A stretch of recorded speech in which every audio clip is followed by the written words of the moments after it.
Hey there, Parker Reed here, and welcome to PR Media, your home for movies and music through my eyes. And today we have another entry into the Discography Rank series.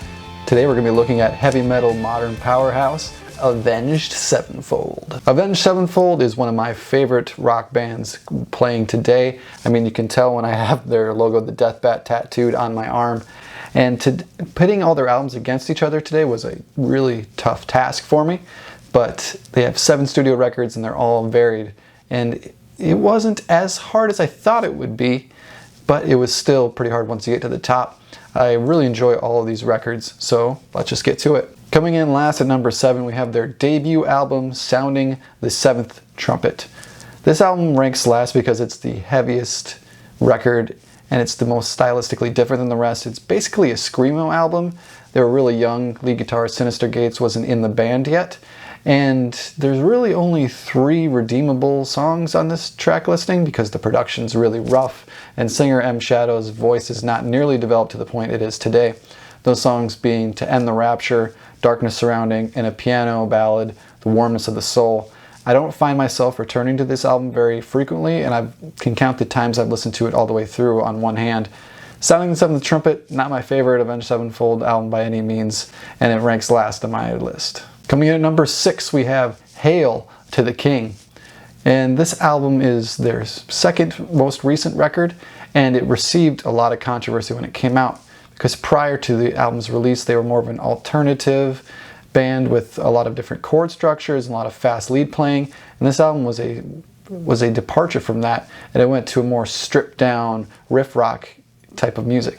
And I enjoy that type of music, just not from Avenged Sevenfold when it feels a little bit contrived. Because you can listen to this track listing and see, oh, this sounds like a Guns N' Roses song. This sounds like a Metallica song. This sounds like an Iron Maiden song. And it felt like they were wearing their influences on their sleeves so much that it was their entire shirt. But there are a lot of songs on this album I really enjoy. Doing Time's a great song. Shepherd of Fire, Hail to the King. Most of these songs I enjoy. And I saw them multiple times on this tour. Hail to the King is not a bad album at all, but when you rank it in this, as far as Avenged Sevenfold discography goes, it's definitely one of the weakest overall. Coming at number 5, we have their most recent album, The Stage.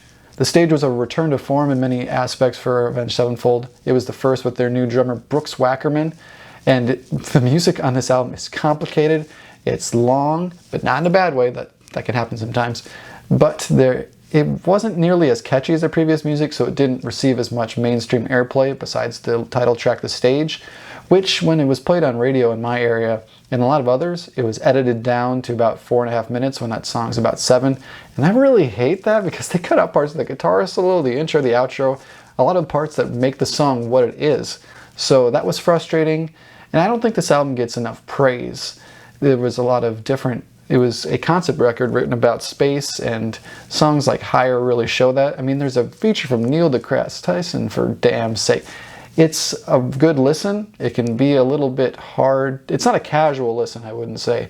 It was an album you need to be in the mood for. You need to be in for a lot of these higher themes and a lot of really fast instrumentation and complicated song structures. But if that's what you're into, you really enjoy the album The Stage by Avenged Sevenfold, and it comes at number 5 on my Avenged Sevenfold discography ranked list. Coming in at number 4 is a favorite from Avenged Sevenfold fans, and I might get a little crap for this, but it's their 2005 release, City of Evil. City of Evil really broke Avenged Sevenfold into the United States mainstream with songs like Bat Country and Beast and the Harlot and Seize the Day. And overall, I enjoy this album. I don't love M. Shadow's voice in this album. He sounds a bit not as mature as he would on later releases, and some of the songs are a bit more aggressive than I would like to see in this styling. But it was a lean towards a little bit more pop radio sensibilities, with still having heavier songs like Trashed and Scattered and MIA that show just how great they are as musicians and how much they can make that accessible for a mainstream audience. I find myself returning to this album whenever I want to see Avenged Sevenfold at their most energetic, because after this album with their Selftitled release in 2008, they seemed a bit more polished and a bit more ready for rock radio, and so they were presenting more of a product than they were on this album. And I can appreciate this more and more over time. But overall, it's not my top 3 Avenged Sevenfold albums, but it's a record that I love and that I return to quite often. Avenged Sevenfold, City of Evil, number 4 of my Avenged Sevenfold Discography Rank series. Now we're in the top 3 Avenged Sevenfold albums, and this is where it got really difficult for me to rank because these albums are some of my favorite that have ever been released in any genre. But at number 3 we have Waking the Fallen, the second album from Avenged Sevenfold. Now part of me really wanted to put this album number 1. It's a perfect marriage between screaming and melodic singing from M Shadows and the rest of the guys in Avenged Sevenfold. But it does get a little bit long in the second half, and that's why it's not at the top of the list for me, because the other 2 albums on this list are very much more succinct and to the point. And there's a reason that the second track in this album, Unholy Confessions, has been their ending song since it came out basically in 2003. It's great, it's heavy, it's melodic, and it gets the crowd moving every time I've seen them, and I've seen them live, I think 8 times now? So I'm no stranger to Avenged Sevenfold. Songs like Chapter 4 and Reminiscence are standouts on this album and don't get nearly enough love. Avenged Sevenfold purists and diehards, they know them and they love them. And the song I Won't See You Tonight, Part 1 and Part 2, I'm going to say this right now, the most underrated Avenged Sevenfold songs in their entire discography. It's epic, it's heartfelt, and it's a tribute to their first bass player who ended up having to leave the band for personal reasons. Both parts when combined come at it over 12 minutes long. It's my favorite Avenged Sevenfold song, and that's saying a lot because these first 2 albums have some of their most popular and best songs they've ever released. But Waking the Fallen, if you haven't really warmed up to it yet, please do give it another listen. It stands the test of time. It's almost 2 decades old now. Check out Waking the Fallen, one of my favorite Avenged Sevenfold albums. Coming in at number 2 and the runner-up on the Avenged Sevenfold Discography Ranked video is their 2010 release, Nightmare. This is the album that really opened me up to Avenged Sevenfold, and it was one of my first concerts back in 2011 at Rockfest in Cadott, Wisconsin. And it was an interesting environment because one of the trailers in the camping grounds, it lit on fire prior to their set, and we thought it was part of the show. But as soon as that happened, the lights went down and their song Nightmare came on, and it was one of my favorite concert experiences I've ever had. This album, from start to finish, is a musical journey and a tribute to their fallen drummer, Jimmy the Rev Sullivan, who died while recording the demos for this album. And if you want anything, any style of Avenged Sevenfold, you'll find it on this album. The opening track, Nightmare, is heavy, and it's a great radio song once you bleep out the chorus, which kind of takes away the effect. Then songs like Welcome to the Family, So Far Away, are some of the best songs that Avenged Sevenfold has ever released. And the album artwork, it's pure, it's nice. It's my favorite album artwork that Avenged Sevenfold's ever put out. And even though this album was one of their most commercially successful albums, it still features some of their heaviest material they've ever released. The song God Hates Us, you could put that on Waking the Fallen and it would fit right in. So Nightmare is fantastic. It's 1 or 2 songs a bit too long.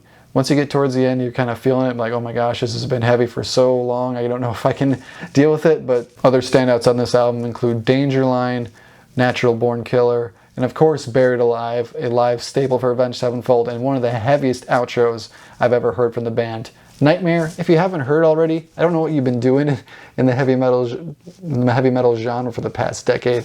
It's number 2 on my list, but you'll see why the number 1 record is there, because it's a classic. Coming in at number 1 on my Avenged Sevenfold Discography Ranked list is their 2008 self-titled release. If you've heard this album, and if you haven't heard it, I don't know where you've been, because it has some of the biggest singles from the rock and metal genre from the past decade. Songs like Critical Acclaim, Afterlife, A Little Piece of Heaven.